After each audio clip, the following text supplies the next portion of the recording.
Snail का नियम exam में डायरेक्ट क्वेश्चन आता है कि स्नेल के नियम से आप क्या समझते हैं। तो इसको लिखने का तरीका समझिए और इसको सबसे पहले समझिए। इस पीडीएफ में वो क्वेश्चन का लिखने का जो तरीका है मैं ऑलरेडी लिख चुका हूँ। ठीक है, यहाँ पर मैं सिर्फ समझाने का प्रयास करूंगा। अब कहता है स्नेल के नियम। स्नेल के नियम को समझने के लिए हम चित्र का प्रयोग करते हैं। मान लेते हैं ये एक माध्यम है, ठीक है, एक माध्यम ये है और नीचे है दूसरा माध्यम, ठीक है। हमने बीच में एक लाइन खींच दिया है, ये पारदर्शी है। ये क्या है? पारदर्शी है। पारदर्शी का मतलब समझ सकते हैं कि एक ऐसा पार्ट जिससे प्रकाश आसानी से इस पार से इस पार हो सकता है। अब देख बाबू, ये रहेगा विरल माध्यम और इसको ले लेते हैं सघन माध्यम। अब देखिए सघन और विरल बोल रहे हैं ना, तो इसमें कंफ्यूजन नहीं होइएगा। जहां हम विरल लिखेंगे ना उसको आप समझ लीजिए वायु, और इसका घनत्व कम होगा, ठीक है। डेंसिटी को हम डी से रिप्रेजेंट करते हैं, ये इसको लेस देन कर देते हैं, ये कम होता है। और सघन माध्यम है ना, ये विरल माध्यम के रिस्पेक्ट इसका डेंसिटी ज्यादा होगा, इसका डेंसिटी ग्रेटर देन होता है। समझिएगा, इतना एग्जाम में लिखने की जरूरत नहीं है, ठीक। तो इसका घनत्व कम होगा विरल माध्यम का, और सघन माध्यम का घनत्व बहुत ज्यादा होता है। जब प्रकाश की किरणें विरल माध्यम से सघन माध्यम में प्रवेश करती है तो वह अपने पथ से मुड़ जाती है, और अपने पथ से मुड़ के वो अभिलंब की तरफ थोड़ा झुक जाती है। जैसे देखिए, एक प्रकाश की किरण हमको यहां से लाना है और यहाँ पे इसको डायरेक्ट इनपुट कर देना, ठीक है। ये प्रकाश किरण इधर से आ रही है तो इसको कहते हैं आपतित किरण, आने वाली, तो आपतित, आपतित ये किरण है, ठीक है। जब इस पारदर्शी माध्यम का जो है पार्ट ये वाला इस पे पड़ेगा ना, तो आपको इस पे एक सबसे पहले अभिलंब डाल देना है, परपेंडिकुलर, ठीक है। तो आपके पास स्केल होगा, स्केल रख के परपेंडिकुलर लाइन डालने का एक तरीका है, उसको डॉटेड लाइन में, टूटी हुई लाइन में लिखना है, ठीक है। इस तरह से, हमेशा इस तरह से लिखना है, ठीक है, ड्रॉ करना है। इसको कहते हैं अभिलंब। इसको क्या कहते हैं? अभिलंब, या लंब भी बोल सकते हैं या अभिलंब कहते हैं। ये जो पॉइंट है ना, इसको हम नाम देते हैं O, और इसको नाम देते हैं, ये जो यहां से आ रही है P, और इसको नाम देते हैं A, ठीक है। इसको नाम देते हैं A। ये पहला माध्यम है, ये दूसरा माध्यम है, ठीक है। अब देख, ये प्रकाश जब इस पे पड़ेगा ना तो इसको सीधे इधर से जब हम देखेंगे ऐसे करके, तो इसको बाहर सीधे सीधे निकल जाना चाहिए, लेकिन ये सीधे सीधे नहीं निकलता है, अपने पथ से थोड़ा मुड़ जाता है। मुड़ के क्या करेगा? अभिलंब की तरफ थोड़ा सट जाएगा, मतलब ये ऐसे हो जाएगा। देखिए मुड़ गया ना, इसको हम इस तरह से दे देंगे, इसका नाम दे देते हैं Q, ठीक है। इसका नाम दे दीजिए S। ये जो पारदर्शी माध्यम है इसका नाम देते हैं AB। अब देख रहे हैं, जब प्रकाश की किरणें सघन माध्यम से या विरल माध्यम से सघन माध्यम में जाती है तो अभिलंब की तरफ थोड़ा मुड़ जाती है। ये अपवर्तन का नियम है। तो कहेंगे सर स्नेल का नियम कैसे होता है? यही स्नेल का नियम भी है। इसको देखिए, इस कोण को कहते हैं ज्या, ठीक है। इसका नाम रखते हैं I। ये आपतन कोण है, ये अपवर्तित कोण है, परावर्तित नहीं बोलेंगे। परावर्तन का जब नियम होता है ना, तो परावर्तन का नियम होता है कि जिस माध्यम में प्रकाश टकराएगी ना उसी माध्यम में लौट जाएगी, तब कहते हैं उसको परावर्तन का नियम। यह है अपवर्तन का नियम। जब प्रकाश की किरणें विरल माध्यम से यानी एक माध्यम से दूसरे माध्यम में प्रवेश करती है तो अपने पथ से मुड़ जाती है, या तो अभिलंब की तरफ सट जाएगी या तो अभिलंब से दूर हो जाएगी। अगर इस प्रकाश को हम नीचे से भेजते हैं ना तो इस पे टकराने के बाद जो है और ये अभिलंब से दूर हट जाता है। तो लेकिन हम विरल माध्यम से सघन माध्यम में जा रहे हैं, इसीलिए अभिलंब की तरफ मुड़ा है। लेकिन जब इसको हम सघन माध्यम से विरल माध्यम में ले जाएंगे ना, तो ये यहाँ टकराने के बाद ये अभिलंब की तरफ ना मुड़ के अभिलंब से दूर हट जाती है। सर भी आपको पढ़ाए होंगे, इतना समझ गए, ठीक है। अब देख बाबू, अब स्नेल के नियम को समझिए। स्नेल के नियम कहता है आपतन कोण की ज्या और अपवर्तन कोण की ज्या का अनुपात नियत होता है, नियतांक होता है, कांस्टेंट होता है। यानी आपतत, जब प्रकाश की किरणें एक माध्यम से दूसरे माध्यम में जाती हैं तो अभिलंब की तरफ मुड़ जाती है या अपने पथ से विचलित हो जाती है, उसी को कहते हैं अपवर्तन का नियम। और जब हम स्नेल के नियम पढ़ेंगे तो कहता है अपतन कोण की जया और अपवर्तन कोण की जया का अनुपात नियत होता है, नियतांक होता है। जया किसको कहते हैं? अब देख बाबू, साइन आई, ये साइन है, इसको कहते हैं अपतन कोण की जया, यानी आई, नीचे साइन आर होता है, साइन ये होता है अपवर्तन कोण, ये आर, अपवर्तन कोण की जया, इसको आर से रिप्रेजेंट करते हैं, बराबर होता है बाबू म्यू। ठीक है, यही फार्मूला है स्नेल के नियम का, यानी आपतन कोण की जया और अपवर्तन, परावर्तन नहीं, अपवर्तन, आपतन कोण की जया और अपवर्तन कोण की जया का अनुपात नियत होता है, स्थिर होता है, या कांस्टेंट होता है, या नियतांक होता है, उसी को कहते हैं स्नेल का नियम। स्नेल का नियम जो है बाबू 1621 ईस्वी में, ठीक है, स्नेल का जो नियम है ना, ये स्नेल का नियम 1621 ईस्वी में स्नेल साहब ने दिया था। स्नेल एक वैज्ञानिक है, एक खगोल शास्त्री है, एक गणितज्ञ है, ठीक है, यह वैज्ञानिक था, ये खोज करता था इस नियम का, इसीलिए इनके नाम पे ही इसका फार्मूला का नाम दे दिया गया स्नेल का नियम। तो स्नेल के नियम किसको कहते हैं? आपतन कोण की जया, यही है आपतन कोण की जया, और अपवर्तन कोण की जया जो है ये, इस दोनों का जो अनुपात होता है ना, वो नियत होता है, नियतांक होता है। कहीं कहीं आप ऐसे भी लिखा होगा साइन आई बटे साइन आर बराबर नियतांक, नियतांक, या फिर कहीं लिखा होगा कांस्टेंट इंग्लिश में, ठीक है, या फिर स्थिर लिखा होगा स्थिरांक, तो कोई दिक्कत नहीं, कंफ्यूजन नहीं होना। म्यू, म्यू को कहते हैं अपवर्तनांक, ये जो म्यू है ना, इसको अपवर्तनांक कहते हैं, अपवर्तनांक को इसी से सूचित किया जाता है म्यू को, तो म्यू ही लिख दीजिए।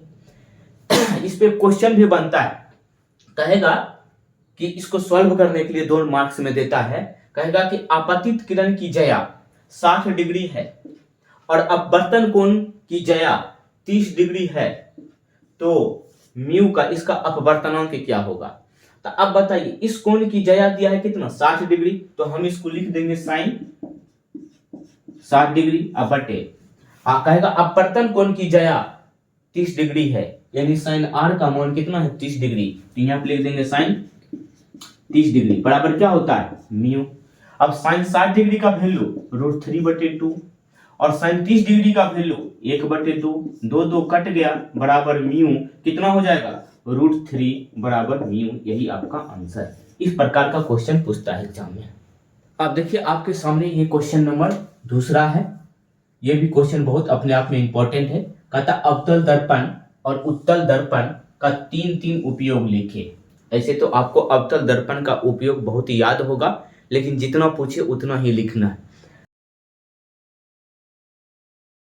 सबसे पहले देखिए उत्तर कैसे लिखेंगे इसका, ऐसे उसमें लिखा हुआ है, ऐसे लिखेंगे अवतल दर्पण का 3 उपयोग, ठीक है। क्या लिखना है? ए नंबर दे दीजिएगा, 1 2 लिख सकते हैं। ए में देखिए अवतल दर्पण का उपयोग ढेर सारा है। कहाँ क्या क्या है? सबसे पहले हम टॉर्च में कर सकते हैं, ठीक है, टॉर्च में कर सकते हैं। उसके बाद स्ट्रीट लाइट में कर सकते हैं, स्ट्रीट लाइट में कर सकते हैं। उसके बाद चिकित्सा में कर सकते हैं, उसके बाद हजामत बनाने में, शेविंग करने में, तो हजामत लिखिए,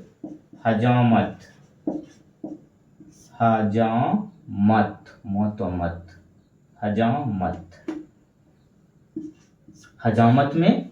उसके बाद सौर भट्ठी में, फिर होता है गाड़ी के अग्रदीप में, ठीक है, वाहन के हेडलाइट, गाड़ी के हेडलाइट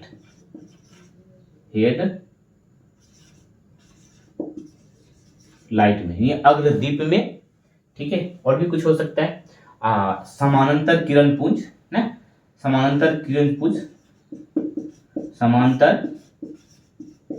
किरण पुंज प्राप्त करने में। देखिए ढेर सारा, इतना आपको याद होना चाहिए। नहीं भी है तो इसमें से कोई 3 याद कर लीजिए जो आसान है। जैसे चिकित्सा, ये तो याद हो जाएगा। एक हजामत बनाने वाला याद हो जाएगा। सौर भट्टी वाला याद हो जाएगा। स्ट्रीट लाइट और टॉर्च, ये दो नहीं याद भी होगा तो चलेगा। तो आप क्या लिखिए, चिकित्सा में, चिकित्सा, चिकित्सा में कैसे यूज होता है? डॉक्टर क्या करता है, अवतल दर्पण का उपयोग करके आपका दांत देखता है, आ कर लेगा। आप ऐसे उसको लखाने दे रहा है तो अवतल दर्पण से देखेगा तो आपका दांत इतना बड़ा बड़ा दांत की तरह लगेगा, लगेगा राक्षस वाला दांत। ठीक है, तो आपका दांत देखने के लिए, ठीक है, दांत का इलाज होगा तो अवतल दर्पण से ही देखा जाता है। एक दाढ़ी देख रहे हैं, मेरा दाढ़ी दिख रहा है, नहीं दिख रहा है, लेकिन जब अवतल दर्पण से देखिएगा तो मेरा दाढ़ी इतना बड़ा बड़ा दिखेगा। अभी तो मैं 0 कर लिया हूं, मेरे पास भी दाढ़ी है। ठीक है, तो दाढ़ी जब भी शेविंग किया जाता है ना, तो वही अवतल दर्पण में देखते हैं किधर है दाढ़ी, ऐसे करके देखते हैं, अरे इतना बड़ा दाढ़ी है, ऐसे मुड़ लेते हैं।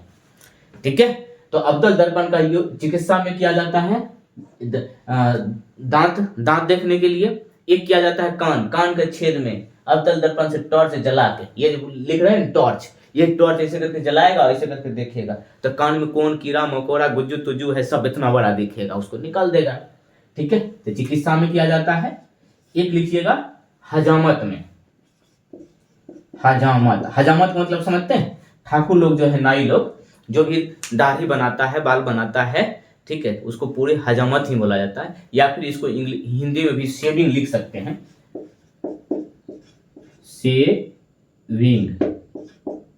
शेविंग में, या फिर आप दाढ़ी बनाने में लिख सकते हैं। C नंबर में लिख दीजिएगा, अब इसमें जो आपको अच्छा लगे। सौर भट्टी लिख दीजिए,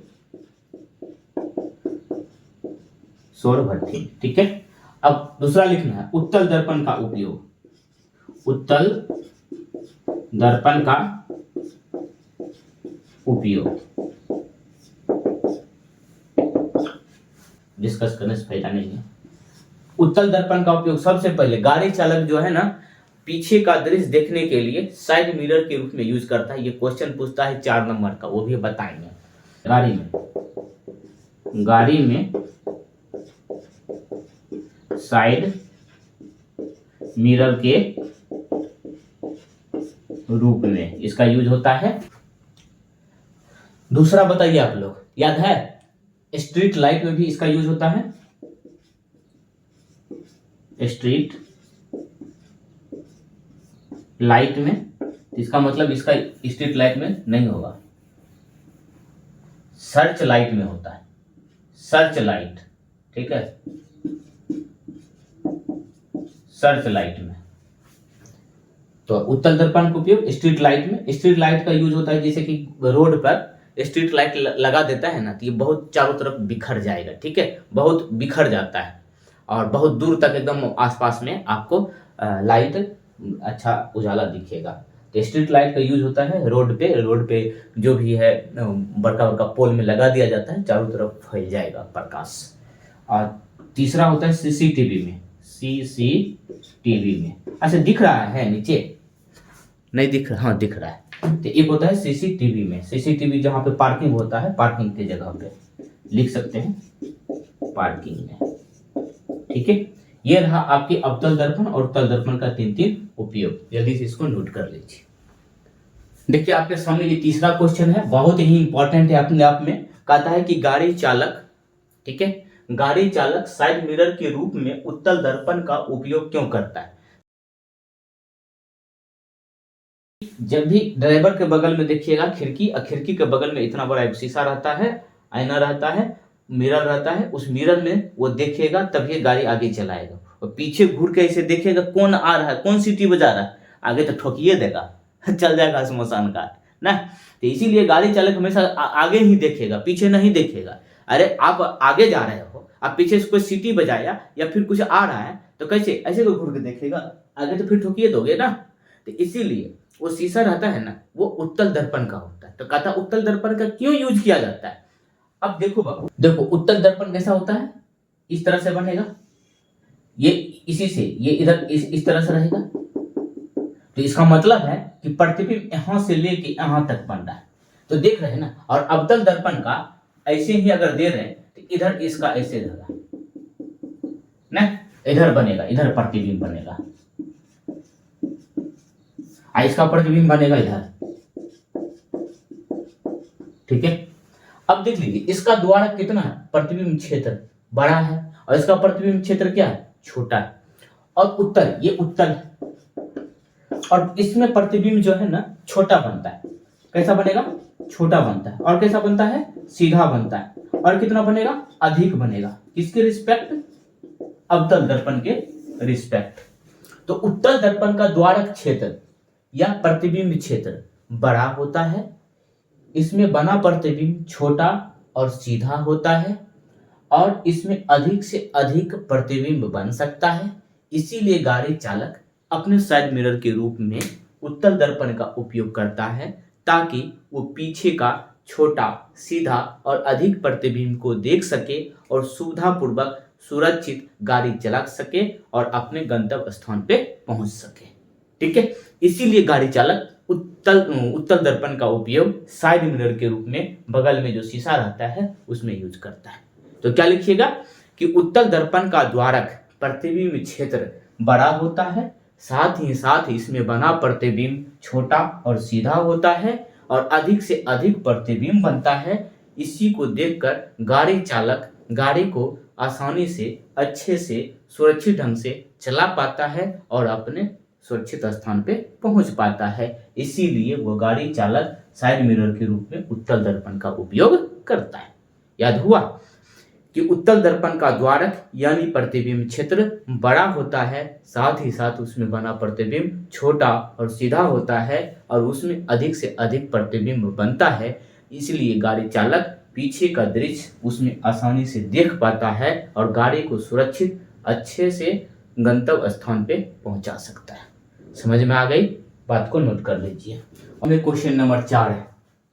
देखिए समय लग रहा होगा, टेंशन नहीं लेना।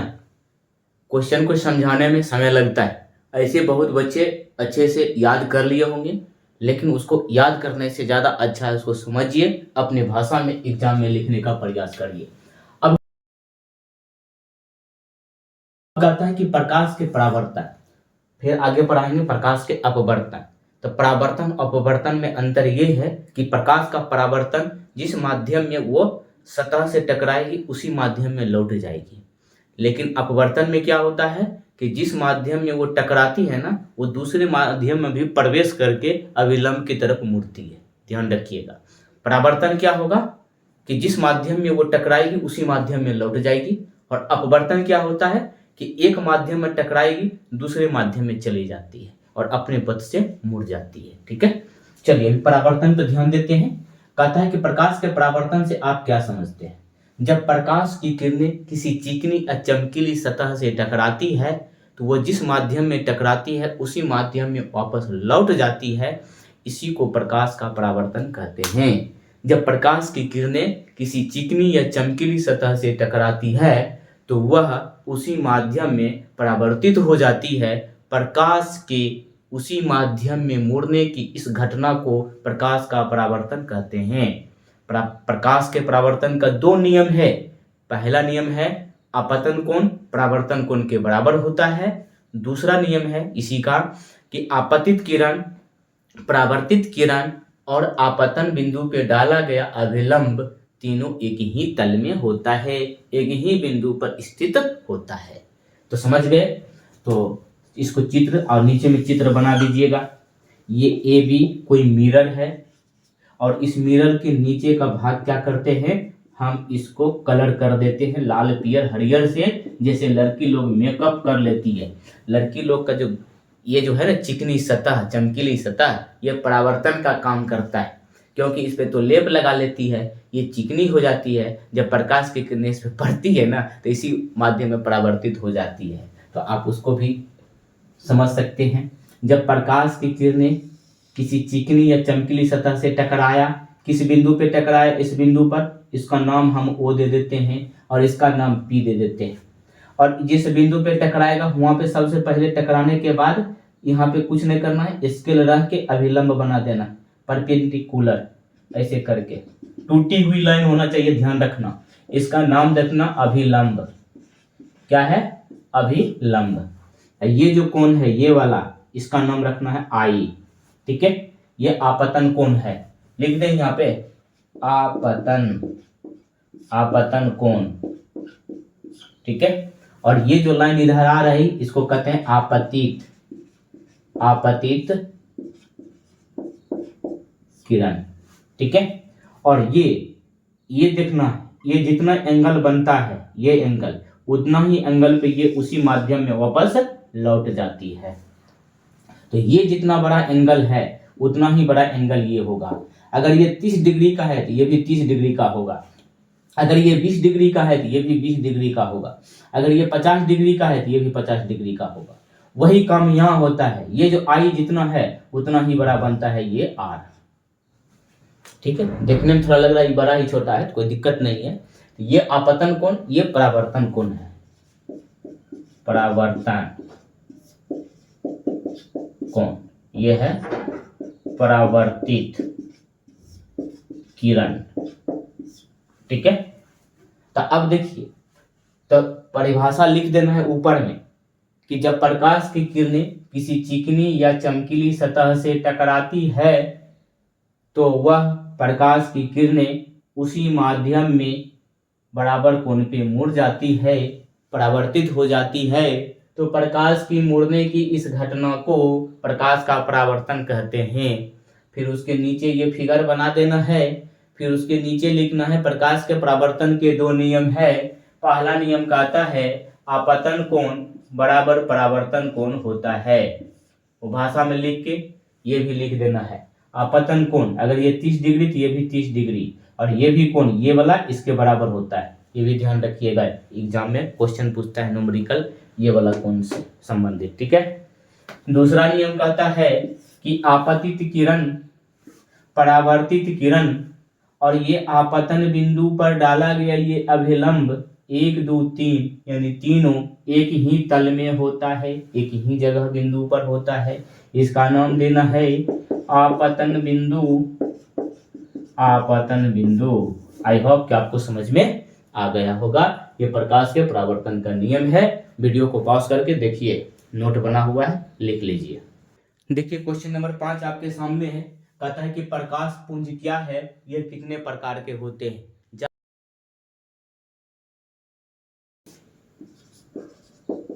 प्रकाश किरणों के समूह को प्रकाश पुंज कहते हैं। अब चीज ध्यान रखिए, तो प्रकाश किरणों का समूह कैसा हो सकता है? प्रकाश किरणों का समूह देखिए कैसे कैसे हो सकता है। प्रकाश किरणों का समूह ऐसा हो सकता है, ये बहुत सारे प्रकाश पुंज है, इस तरह से चल रही है, या फिर ऐसे चल रही होगी, ऐसे चल रही होगी, या फिर प्रकाश की किरणें ऐसे भी चल रही होगी, कुछ इधर कुछ इधर कुछ इधर कुछ इधर कुछ इधर। तो ये इसको हम ए नंबर नाम रखते हैं। तो प्रकाश की किरण इस तरह से चल सकती है, तो इसको कहते हैं समानांतर किरण पुंज। ठीक है, इसको क्या बोलते हैं? समानांतर किरण पुंज। लिख दे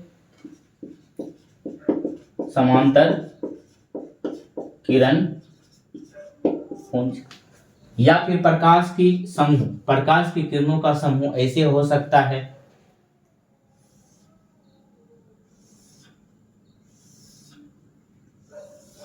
ऐसे हो सकता है। तो देखिए प्रकाश किरण इधर से आई, ऐसे आई, ऐसे आई, इधर से भी आ सकती है, इधर से भी आ सकती है, इधर से भी आ सकती है, इधर से भी आ सकती है, इधर से भी आ सकती है ना। तो अब देख रहे हैं सीधा आना चाहिए, यहाँ आ सकती है। तो यहाँ पे देख रहे हैं चारों तरफ की प्रकाश जो है एक बिंदु पे आके मिल रही है कि नहीं? चारों तरफ की प्रकाश जो क्या कर रहा है, एक बिंदु पे आके इसका मिलन हो रहा है, एक पॉइंट पे आके मिल रही है। तो इसको क्या कहते हैं? अभिसारी। अभिसारी इसको कहते हैं अभिसारी किरण पुंज।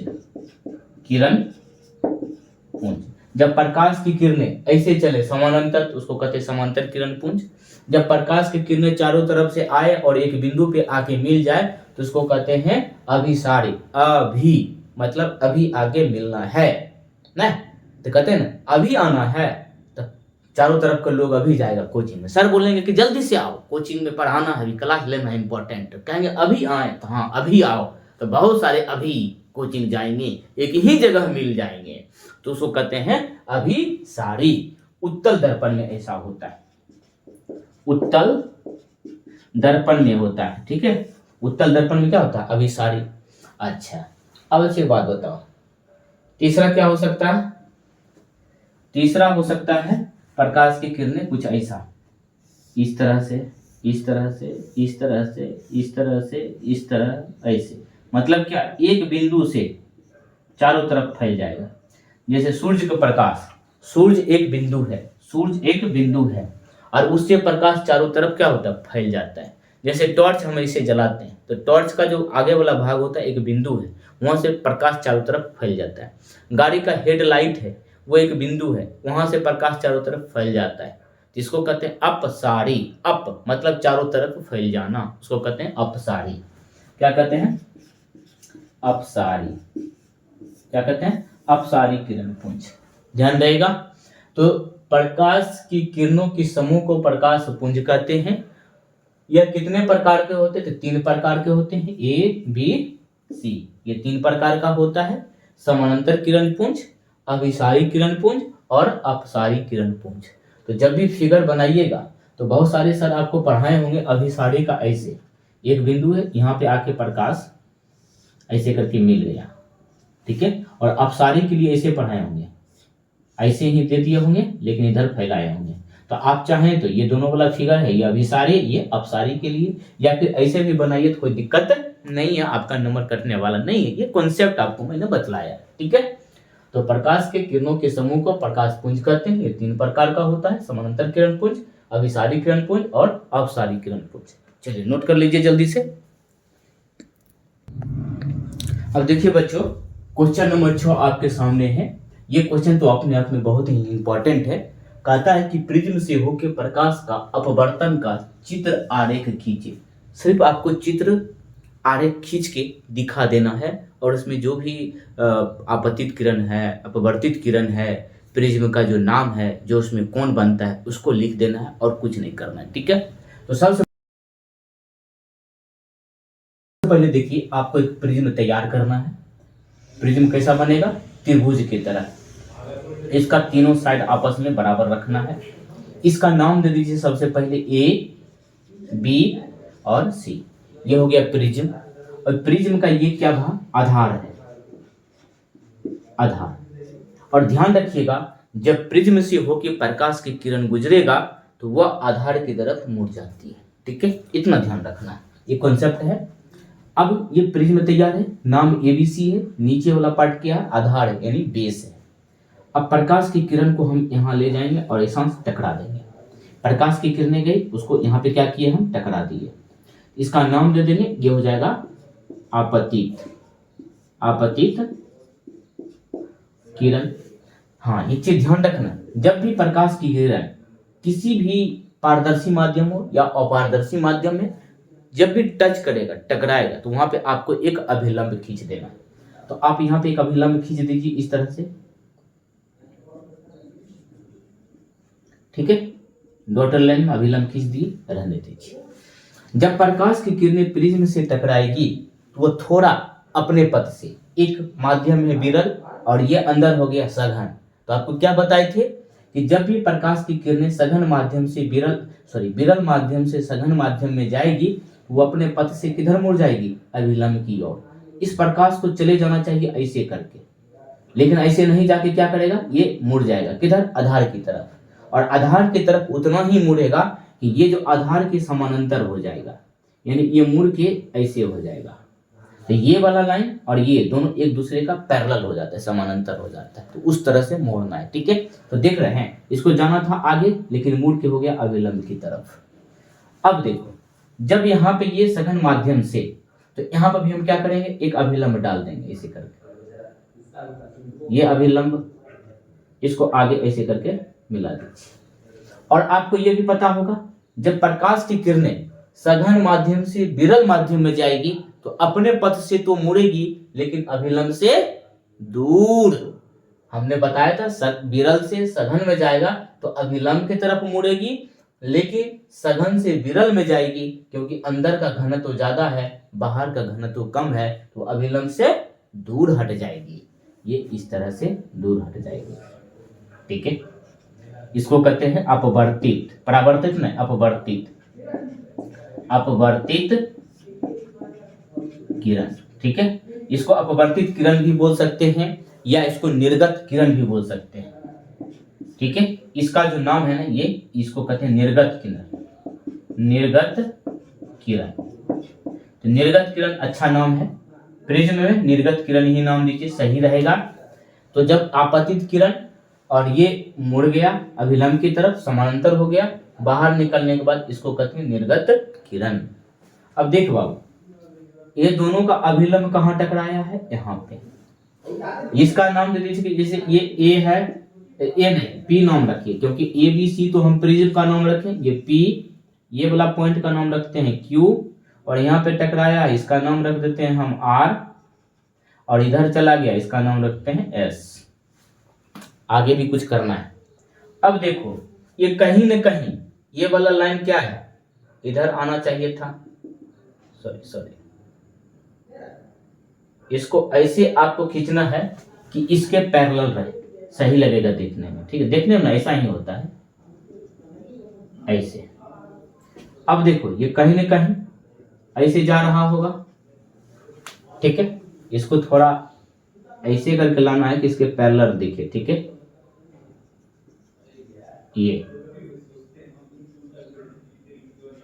ठीक है, ये दोनों लाइन एक दूसरे का पैरेलल होना चाहिए, सही लगेगा देखने में भी, और ऐसा ही होता भी है प्रिज्म में। ठीक है, अब देखो हमने क्या किया, ये इसको इधर से देख रहे हैं तो लग रहा है कि इधर से आ रही है, इसीलिए हम इस लाइन को आगे बढ़ा दिए।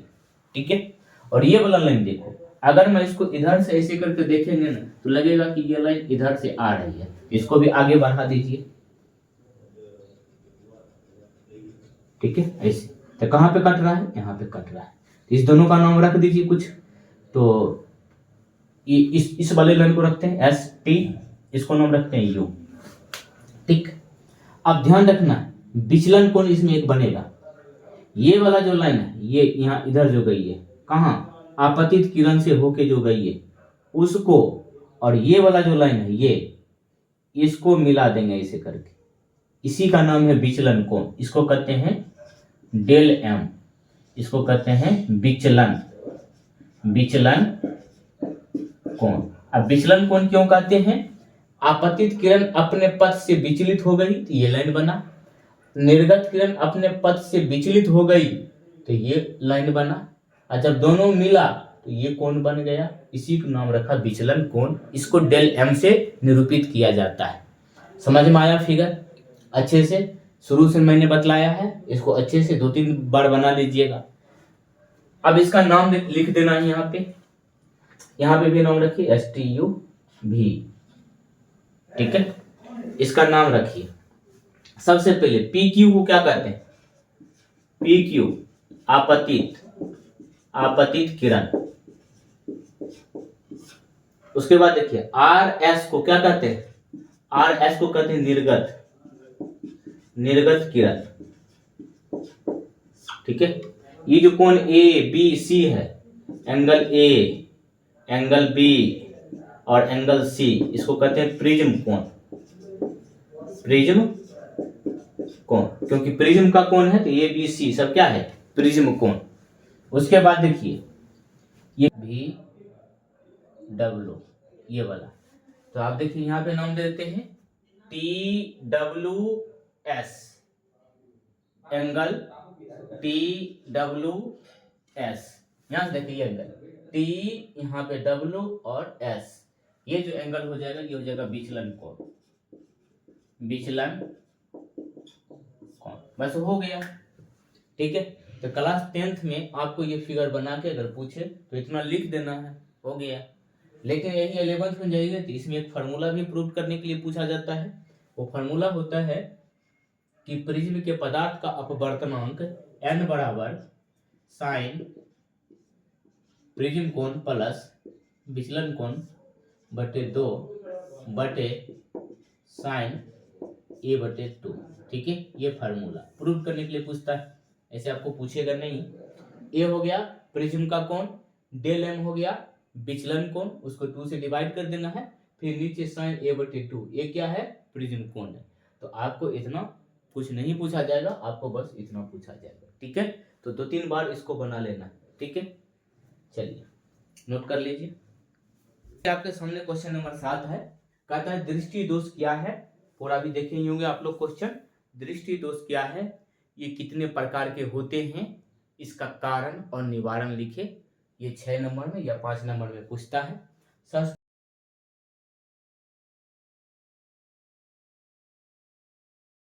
पहले देखिए दृष्टि दोष, इसको परिभाषित करना है कि दृष्टि दोष जब जैसे कि किसी भी सामान्य आंख का, जिसका आंख सही है, मेरा आंख थोड़ा गड़बड़ हुआ है, चश्मा लगाते हैं, देखते हैं, ऐसे भी सही ही है, आसानी से मैं आपको देख सकता हूँ, पहचान सकता हूँ, महसूस कर सकता हूँ। तो देखिए कुछ लोग हैं जिनका एज 50-60 साल हो जाता है, तो एज के साथ है उनके आंखों में देखने की क्षमता जो है घट बढ़ जाती है। ठीक है, मैक्सिमम घटता ही है। तो बीमारी दृष्टि दोष है, बहुत प्रकार का होता है, हमें 3 प्रकार का ही पढ़ना है। देखिए सामान्य आंख के देखने की जो कैपेसिटी है ना, वो 25 सेंटीमीटर है। ठीक है, 25 सेंटीमीटर पे जो रखी हुई वस्तु है उसको आसानी से वो देख सकता है। अब 25 सेंटीमीटर से नजदीक जाओ तो वो वस्तु दिखता नहीं है। ठीक है, और अंतिम दूरी तो अनंत होता है, आप अनंत तक की वस्तु को भी देख सकते हैं। ये न्यूनतम दूरी है कि 25 सेंटीमीटर की वस्तु को आप आसानी से देख सकते हैं। अगर 25 सेंटीमीटर से आप अंदर आंखों को ले जाओगे, आंख फाड़ के नहीं होता, आंख फाड़ के देखना ना, कहता है कि हम तुमको दिल चीर के दिखा दें, तो दिल चीर के नहीं दिखाना है, क्योंकि दिल तक 25 सेंटीमीटर दूरी है, और चीर के दिखाइएगा तो 25 सेंटीमीटर से कम हो जाएगा, फिर दिखेगा नहीं। ठीक है, तो दिल चीरना फिर आपका व्यर्थ चला जाएगा। तो दिल चीरना नहीं है, दिल फाड़ना नहीं, बस दिल में किसी को बसा के रखना, बदलते रहिए। ठीक है, फिर दूसरे को लाइए, फिर तीसरे को लाइए, बस बोलना नहीं है। तो दृष्टि दोष क्या है, तो सामान्य आंख के देखने की जो क्षमता है ना, वो 25 सेंटीमीटर है मिनिमम, और मैक्सिमम अनंत है। जब आंख की समंजन क्षमता घट या बढ़ जाती है तो उसी को कहते हैं दृष्टि दोष। जब सामान्य आंख दूर या निकट की वस्तु को देखने में असमर्थ होता है ना, इसी को कहते हैं दृष्टि दोष। ऐसे आपका परिभाषा बढ़िया से लिखा हुआ है उसको। सामान्य आंख कितना दूर की वस्तु को देख सकता है, निकटतम 25 सेंटी, दूर अनंत की वस्तु को भी देख सकता है। तो जब सामान्य आंखें निकट स्थित या दूर स्थित या किसी भी पोजीशन में स्थित वस्तु को आसानी से नहीं देख पाता है, तो इसी को कहते हैं दृष्टि दोष। दृष्टि दोष 3 प्रकार का होता है, ऐसे तो बहुत प्रकार का होता है, 11th-12th में पढ़ोगे। पहला होता है निकट दृष्टि दोष, निकट दृष्टि दोष।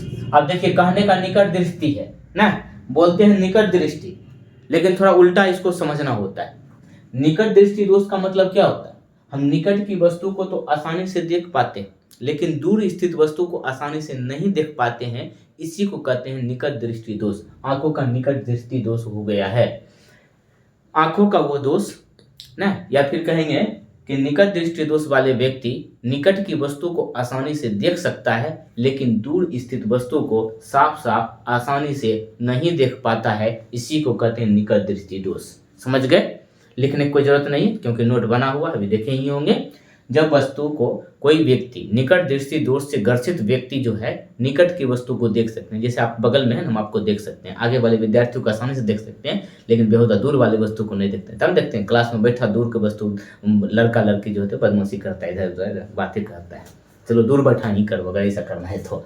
ठीक है, तो निकट दृष्टि दोष वाले वस्तु के व्यक्ति क्या होता है, निकट की वस्तु को देख पाता है लेकिन दूर की वस्तु को देख नहीं पाता है। ये ऐसा क्यों होता है, अब देखिए ये आंख है, आप लोग आंख के बारे में पढ़े होंगे, ये सिलेरी मांसपेशियां है ना, ये सिलेरी मांसपेशियां की जो गोलाई होता है ना, ये बढ़ जाता है। सिलेरी मांसपेशियां का जो गोलाई है ना, वो मोटा हो जाएगा, मोटा हो जाएगा ना, तो अब फोकस दूरी और वस्तु की जो बीच की जो दूरी है वो बढ़ जाता है। वही मैंने यहाँ पे लिखा है, देखिए क्या लिखा है, कारण में लिखे हैं नेत्र गोलक का लंबा हो जाना, नेत्र गोलक है ना वो लंबा हो जाएगा, थोड़ा सा लंबा हो जाएगा तो पतला हो जाएगा, नहीं पतला नहीं होगा, नेत्र लेंस क्या होगा, लंबा होगा, ये मोटा हो जाएगा, तो प्रतिबिंब जो है आंख के सामने ही बन जाएगा, दूर में नहीं बन पाएगा। कहाँ बनेगा, सामने में ही बन जाएगा। तो इसीलिए निकट की वस्तु तो देख लीजिएगा, लेकिन बाहर में तो प्रतिबिंब बनेगा ही नहीं, इसलिए दूर की वस्तु को दिखाना असंभव हो जाता है। तो देखिए कारण में हम बहुत चीज लिखे हैं, नेत्र गोलक का लंबा हो जाना, नेत्र लेंस और रेटिना के बीच की दूरी बढ़ जाना।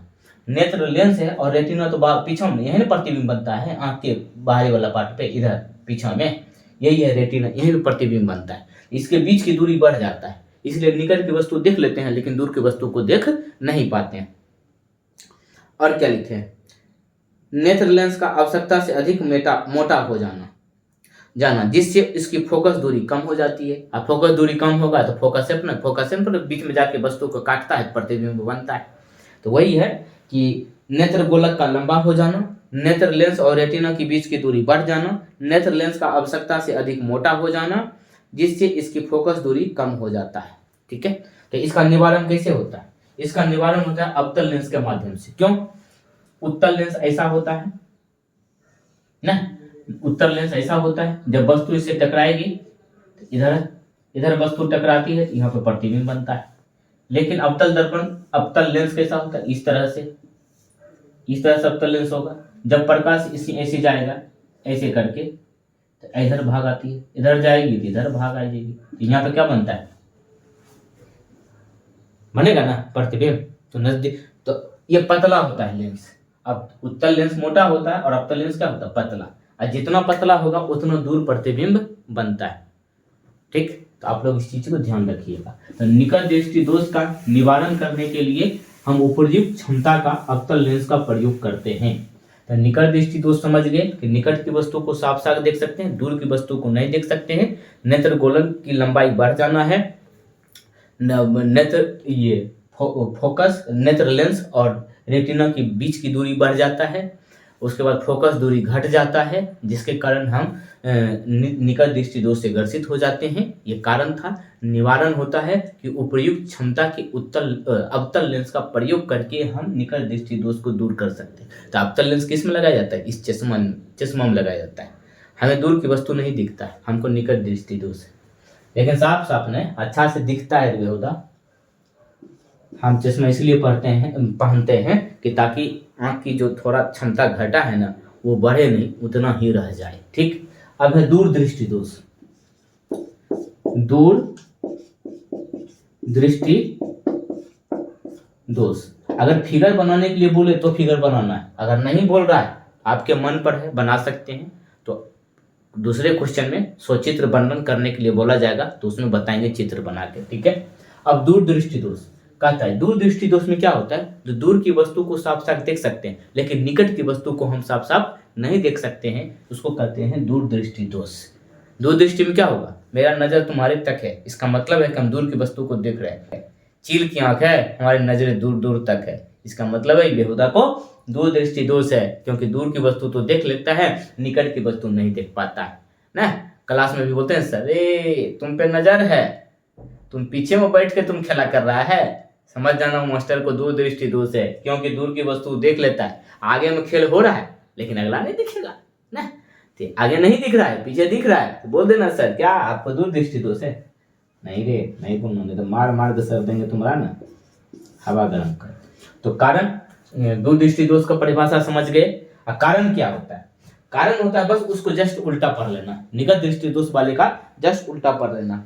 क्या पढ़ना है, कारण होता है कि नेत्र गोलक का छोटा हो जाना, वहां नेत्र गोलक का बड़ा हो गया था, यहाँ नेत्र गोलक क्या होगा, छोटा हो जाएगा, जिससे नेत्र छोटा हो जाना।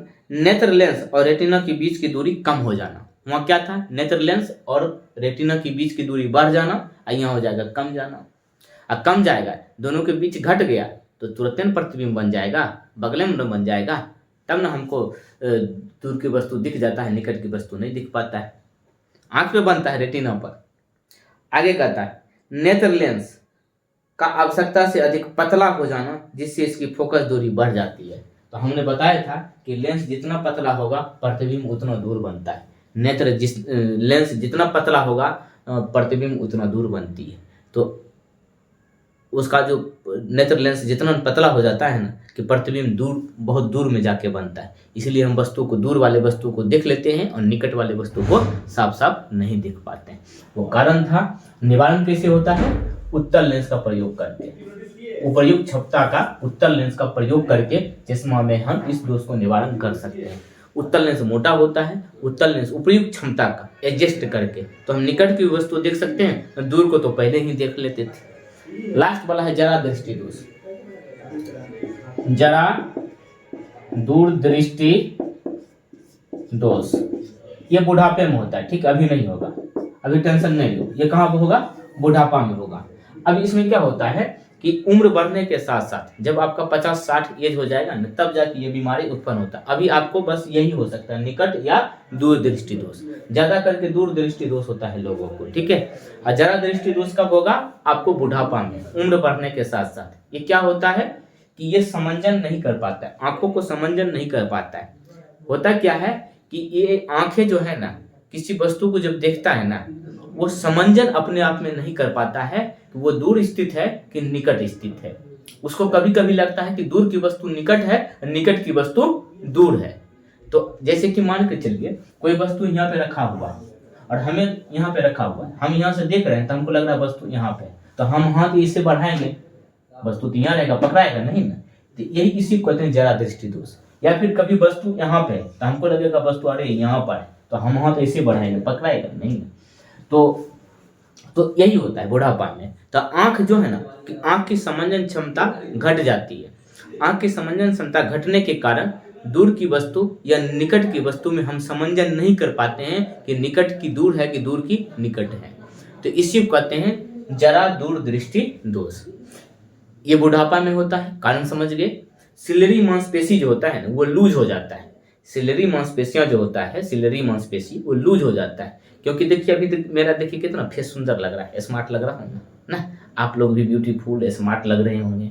तो क्योंकि आपका स्किन जो है एकदम लाइट है, इसमें लाइट है और एकदम टाइट है स्किन, इसीलिए आप इतना स्मार्ट सुंदर लग रहे हैं, ब्यूटीफुल लग रहे हो, हैंडसम लग रहे हो। लेकिन जब आपका उम्र बढ़े ना तो धीरे धीरे ये जो है ना स्मार्टनेस घटने लगता है। क्यों? क्योंकि चमड़ी लूज होने लगता है, सिकुड़ने लगता है। जहाँ चमड़ी या ये जो स्किन है सिकुड़ने लगेगा ना, तो आपके आंख का जो सिलरी मांसपेशियां वो भी सिकुड़ने लगता है। जब सिकुड़ने लगेगा ना तो नेत्र लेंस जो है ना वो काम करना आसानी से अच्छा से काम नहीं करता है। इसलिए दूर और नजदीक की वस्तु में समंजन नहीं कर पाता है, इसीलिए जरा दूर दृष्टि दोष हो जाता है। इस दोष को दूर करने के लिए बाइफोकल लेंस का उपयोग किया जाता है। उपर्युक्त क्षमता का बाइफोकल लेंस का यूज किया जाता है। एक ही चश्मा में वो दोनों चीज को, दूर और निकट स्थित वस्तु को देखने के लिए बाइफोकल लेंस का यूज किया। बाय मतलब दो, और दो लेंस को उत्तल और अवतल दोनों को मिला के इस तरह से एडजस्ट किया जाता है, इसलिए इसको बोलते हैं बाय। बाय मतलब दो और लेंस, बाइफोकल लेंस। तो दो फोकस को एडजस्ट करके लेंस को तैयार करता है चश्मा, यानी अवतल उत्तल लेंस दोनों को मिला के, इसलिए उसका नाम रखा गया बाइफोकल लेंस। तो हम दूर और नजदीक की वस्तु को समंजन कर पाते हैं, आसानी से देख पाते हैं, ठीक है। तो कारण निवारण सामने बता दिया, परिभाषा तो आप देख ही लिए, लिखा हुआ है, नोट कर लीजिए। देखिए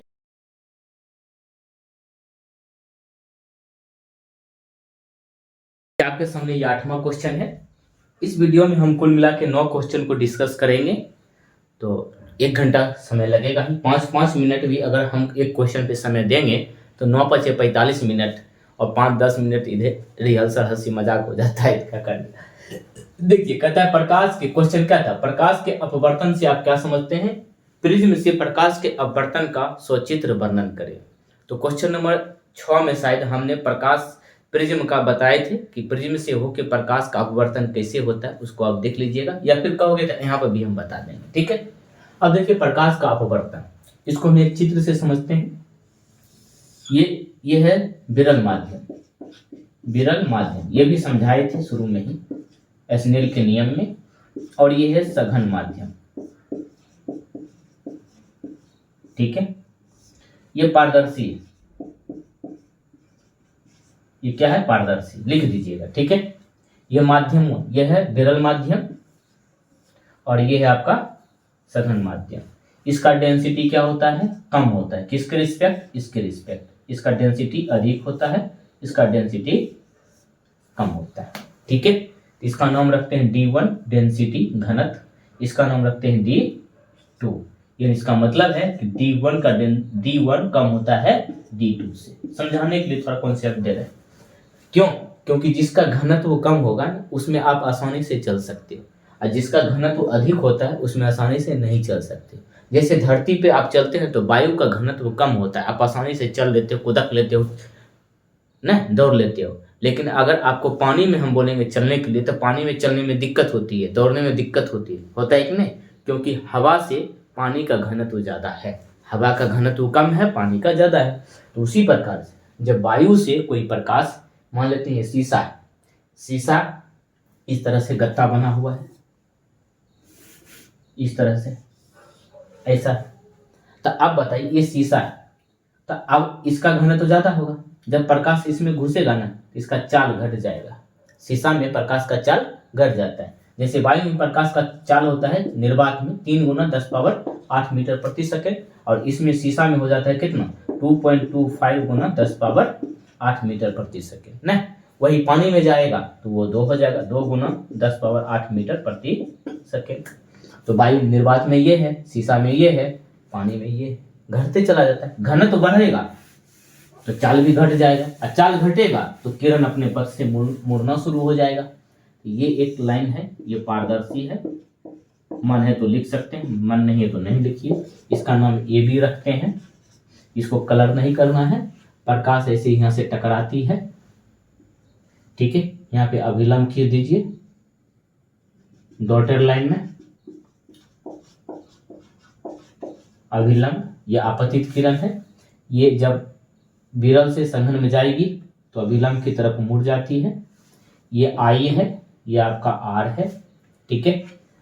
तो जब प्रकाश की किरणें एक माध्यम से दूसरे माध्यम में प्रवेश करती है तो अपने पथ से मुड़ जाती है।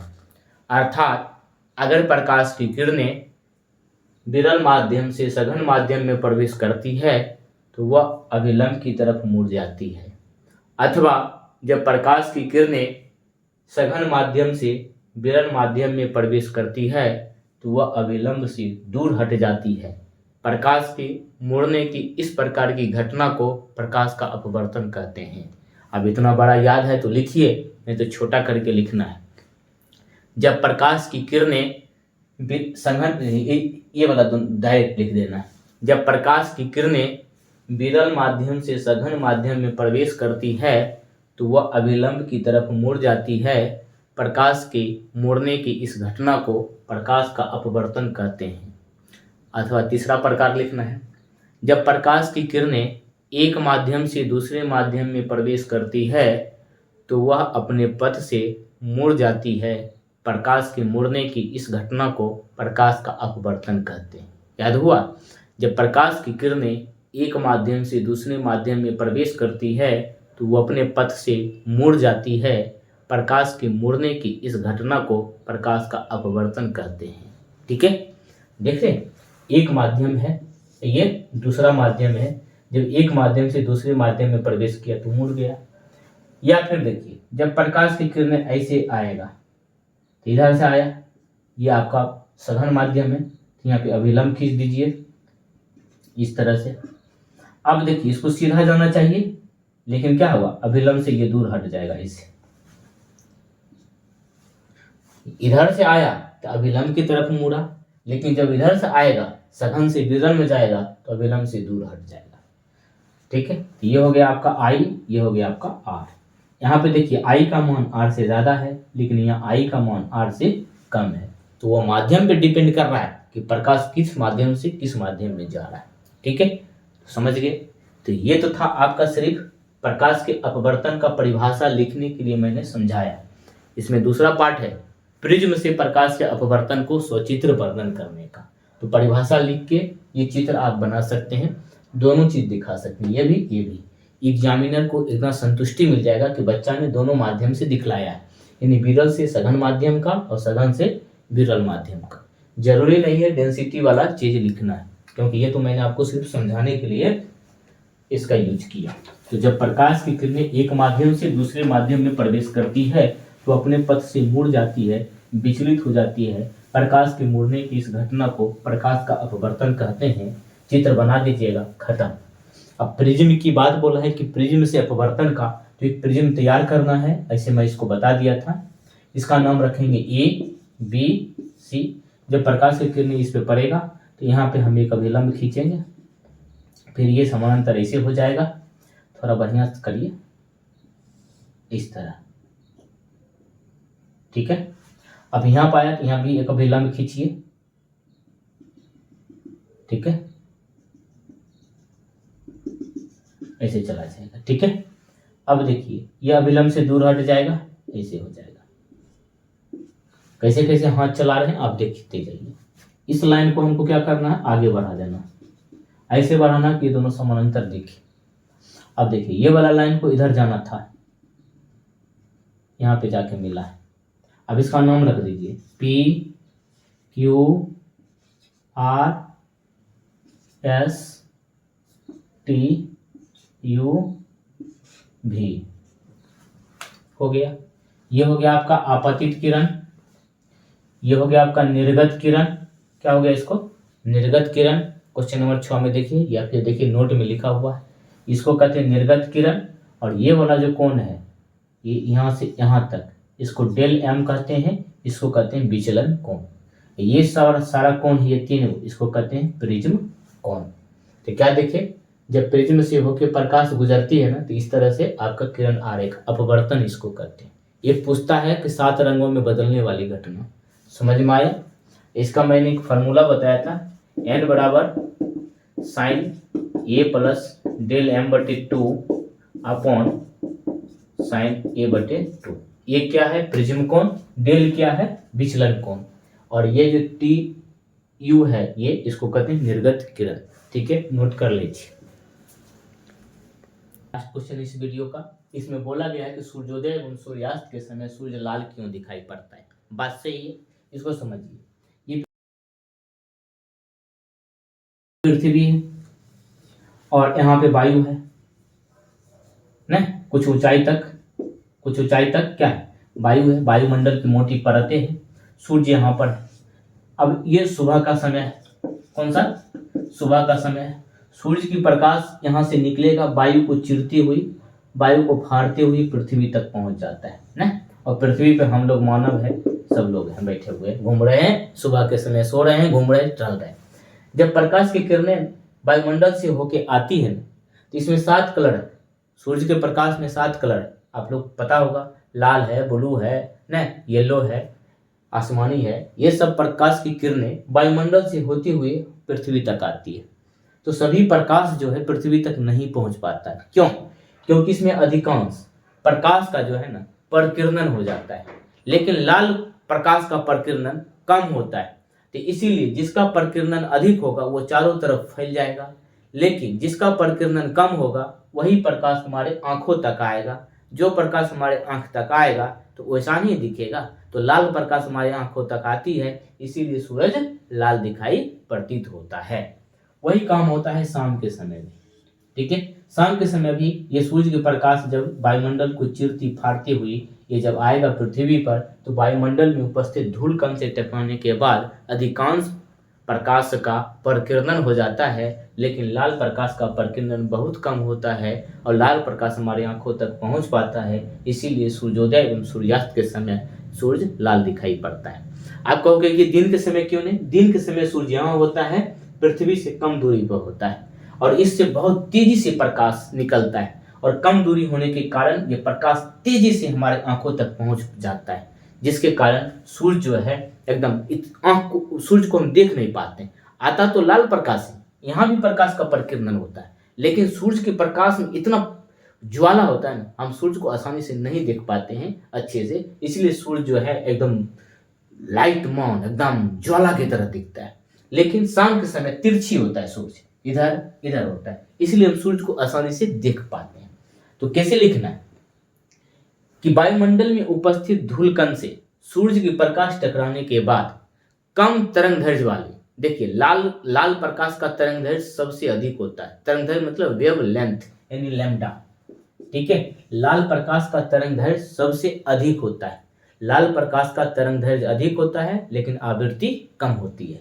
तो लाल प्रकाश का तरंगदैर्घ्य ज्यादा होता है। जिस प्रकाश का तरंगदैर्घ्य ज्यादा होगा उसका प्रकीर्णन कम होगा, और जिस प्रकाश का तरंगदैर्घ्य कम होता है उसका प्रकीर्णन अधिक होता है। प्रकीर्णन का मतलब क्या, जब प्रकाश की किरणें ये धूल कण से, मानो ये प्रकाश निकला और यहाँ पे एक छोटा सा कंकड़ है, धूल कण है, ऐसे करके ऐसे, तो ऐसे ही टकराएगा ना तो ऐसे फैल जाएगा, इधर मुड़ जाएगा। फिर यहाँ धूल है, यहाँ टकरा के इधर मुड़ जाएगा। अगर यहाँ धूल कण है तो टकरा के इधर मुड़ जाएगा। तो ये सब प्रकाश जिसका कम तरंगदैर्घ्य होता है उसका प्रकीर्णन अधिक होता है, और जिसका तरंगदैर्घ्य ज्यादा होता है उसका प्रकीर्णन कम होता है। तो लाल प्रकाश का तरंगदैर्घ्य ज्यादा है इसलिए उसका प्रकीर्णन कम होता है, और प्रकीर्णन कम होने के कारण वो हमारे आंखों तक लाल प्रकाश पहुंच पाती है, और इसीलिए सूर्योदय एवं सूर्यास्त के समय सूर्य लाल दिखाई पड़ता है। तो कैसे लिखना है, नोट बना हुआ है, देख लीजिए वीडियो को पॉज करके, और इसी तरह से अब अगला वीडियो मेरा आएगा नेक्स्ट डे, ठीक है। थैंक यू, अच्छे से पढ़िए।